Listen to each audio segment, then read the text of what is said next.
Parent teacher మీటింగ్లో star rating అనేది ఏర్పాటు చేశారు అధ్యక్ష. ఒక పక్కన ఇన్ఫ్రాస్ట్రక్చర్ పైన, ఇంకో పక్కన ఎడ్యుకేషన్ అవుట్కమ్స్ పైన, రెండింటిపైన ఏర్పాటు చేసి ఈరోజు కూడా నేను రివ్యూ చేసినప్పుడు ఏ పాఠశాలలో అయితే 1 స్టార్ 2 స్టార్లోనే అంటే బేసిక్ ఇన్ఫ్రాస్ట్రక్చర్ ఎక్కడైతే లేదో ముందల అదంతా అప్గ్రేడ్ చేయాలనే లక్ష్యంతో మన ప్రభుత్వం పనిచేస్తుందని గౌరవ సభ్యులు నేను తెలియజేస్తున్నాను. పెద్ద సభ్యులు అన్నట్టు leak proof buildings, basic benches, fresh paint of మన కోట్ ఆఫ్ పెయింట్, టాయిలెట్స్, తాగునీరు, బేసిక్స్ ముందర ఫోకస్ చేయాలనే లక్ష్యంతో మన ప్రభుత్వం ఈ కార్యక్రమం చేపడుతుందని గౌరవ సభ్యులు తెలియజేస్తున్నారు అధ్యక్ష. ఎటువో ఈరోజు సాయంత్రం గౌరవ సభ్యులందరితో కూడా ఒక సమావేశం ఏర్పాటు చేసుకున్నాం అధ్యక్ష. గత ప్రభుత్వం 117 జీవోని తీసుకొచ్చి ప్రభుత్వ విద్య పిల్లలకి, అది నిరుపేద కుటుంబాలకి దూరం చేసిన విషయం మన అందరూ తెలిసిన విషయమే. గత ప్రభుత్వ చేతకాంతనం వల్ల ప్రభుత్వ పాఠశాలలో దాదాపు 12 లక్షల మంది విద్యార్థులు తగ్గిపోయారు అధ్యక్ష. 12 లక్షల మంది విద్యార్థులు తగ్గిపోతాం జరిగింది అధ్యక్ష. అందుకే దానికి ఒక ఆల్టర్నేటివ్ ఏర్పాటు చేయాలని దానిపైన ప్రజాప్రతినిధులతో చర్చించి, అదేవిధంగా పక్కన సంఘాలతో కూడా ఒక రౌండ్ చర్చ జరిగింది అధ్యక్ష. ఆ ఆల్టర్నేటివ్ పైన కూడా మేము చర్చిస్తాం జరుగుతుంది. ఇంతేకాకుండా అధ్యక్ష, ఏదైతే ఇన్కంప్లీటెడ్ వర్క్స్ ఉన్నాయో, ఎక్కడైతే ఇంకా వర్క్లు అవ్వాల్సి ఉందో అవన్నిటిపైన కూడా మేము ఒక వివరాలు తీసుకుంటాం అధ్యక్ష. ఇన్కంప్లీట్ ఆల్రెడీ మొదలుపెట్టి ఇన్కంప్లీట్గా ఉన్నాయని తప్పనిసరిగా మేము పూర్తి చేస్తాం అధ్యక్ష.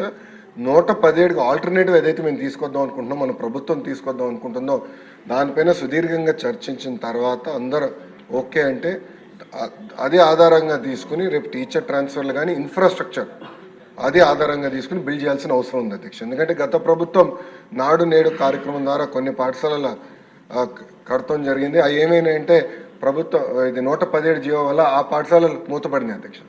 విద్యార్థులు లేకుండా మూతపడింది, అంటే డబ్బులు ఖర్చు పెట్టారు, పిల్లలు లేరు అక్కడ. అలాంటి పరిస్థితి రాకుండా చూసుకోవాల్సిన అవసరం ఉంది అధ్యక్ష. అంతేకాకుండా అధ్యక్ష, నాడు నేడు పైన కూడా గతంలో అనేక మన ఆరోపణలు వచ్చినాయి, నాణ్యత లేదని కూడా వచ్చింది అధ్యక్ష. దానిపైన కూడా గౌరవ సభ్యులు ఇప్పుడు కోరారు, యాక్షన్ తీసుకోమన్నారు. తప్పనిసరిగా నేను నివేదిక తెప్పించుకుంటాను.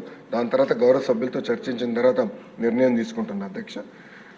రంపచోడవరం నియోజకవర్గం వచ్చి గల 80 పాఠశాలల్లో ప్రధానంగా ఇన్ఫ్రాస్ట్రక్చర్ చేపట్టాల్సిన అవసరం ఉంది. అది ఆల్రెడీ మేము శాంక్షన్ చేస్తాం జరిగింది అధ్యక్ష.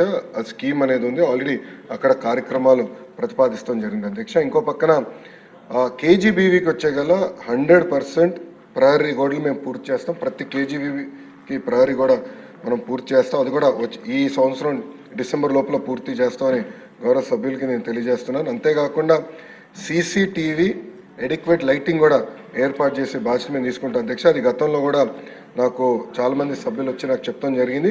ఇది రాబోయే 3 నెలల్లో పూర్తి చేస్తామని గౌరవ సభ్యులకి తెలియజేస్తూ అధ్యక్ష, ఇన్ఫ్రాస్ట్రక్చర్ అనేది కేవలం ప్రభుత్వమే కాదు, మనందరం భాగస్వామ్యం అవ్వాలి. ఇప్పుడు స్టార్ రేటింగ్ ఒక పక్కన చేస్తున్నాం, ఇంకో పక్కన leap learning excellence of Andhra Pradesh అనేది ఒక సంస్కరణ, ఒక మిషన్ మోడ్లో దాని కింద సంస్కరణలు తీసుకొస్తున్నాం. సభ్యులందరూ భాగస్వామ్యం అవ్వాలి. మీ నియోజకవర్గంలో అనేక సిఎస్ఆర్ ఇచ్చే సంస్థలు ఉంటాయి.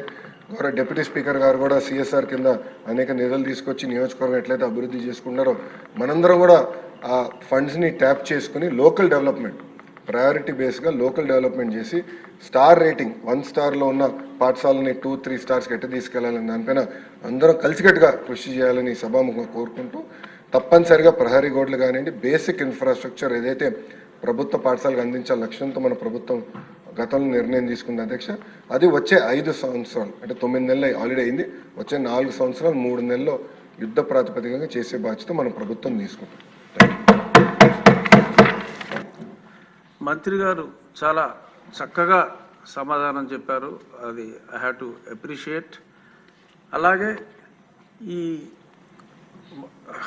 స్కూల్ బయట ఆ షాపుల సమస్యకి నా నియోజకవర్గంలో I have to share small information అందరికీ. ఎందుకంటే ఎమ్మెల్యేలు అందరూ కూడా భాగస్వామ్యం తీసుకోవాలి అని చెప్పి మంత్రి గారు చక్కగా చెప్పారు.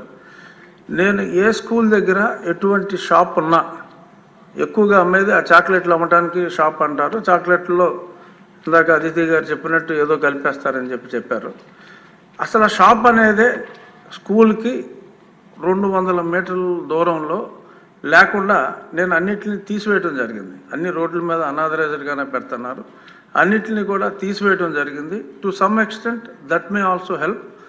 సో మీ నియోజకవర్గాల్లో మంత్రి గారు సూచించినట్టు అటువంటి చర్యలు కూడా తీసుకుంటే